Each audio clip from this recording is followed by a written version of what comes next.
जय जगन्नाथ शुभ सकाळ आपण मानकर दिनटी शुभमय हेउ मंगलमय हेउ मु देवाशीष पाढ़ी आपण मानक आमर Shri Gopal Krishna astrological YouTube channel को स्वागत जनाऊँगी। आज विशेष तथ्य उपस्थापन होची एप्रिल 2025 वृष राशि मासिक राशिफल। तेबे चलतु वृष राशि जन्मित व्यक्ति विशेष मानक पई एप्रिल 2025 केमिति कटिबो आलोचना करिबा। आपण माने जदि अन्य कोनोसी भी राशिफल जानिबा पई चाहउछंती तेबे आम वीडियो लास्ट रे वीडियो आइकन दिया जाइछि सेही वीडियो आइकन को क्लिक करी जांतु एवं अन्य जेकोनोसी भी राशि मासिक राशिफल देखंतु। वृष राशि जन्मित व्यक्ति विशेष मानक पई एही मासटी अत्यंत शुभजनक अटे। आशा ठारू अधिक शुभफल प्राप्त हेबो।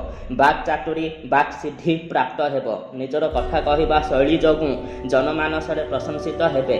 पैतृक संपत्तिर वृद्धि घटिबो एवं एहा सहित आपन को पैतृक संपत्तिर मालिकाना मध्य प्राप्त होई पारे। पारिवारिक संबंध सुदृढ़ रहिबो। स्थायी बैंक बैलेंस प्राप्त हेबो। निजर शत्रु मानक आपन समूले ध्वंस करिवे। आर्थिक संकटर समाधान हेबो। निजर योग्यता अनुसार कर्म नियुक्ति पाइबे। कौनसी विषय रे बहुत गभीर ज्ञान आहरण करिवे।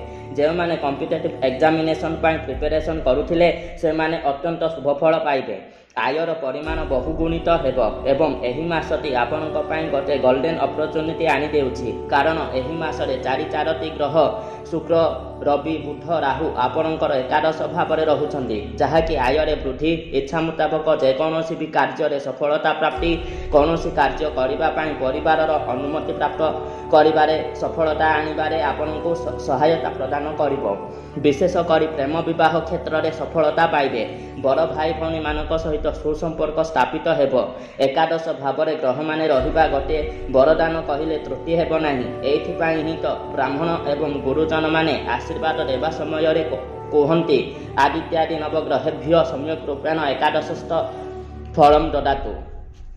एवं ए पर्यंत जदि आपण आमर चैनल को सब्सक्राइब करि नाहंती तेबे आमर चैनल को सब्सक्राइब करंतु।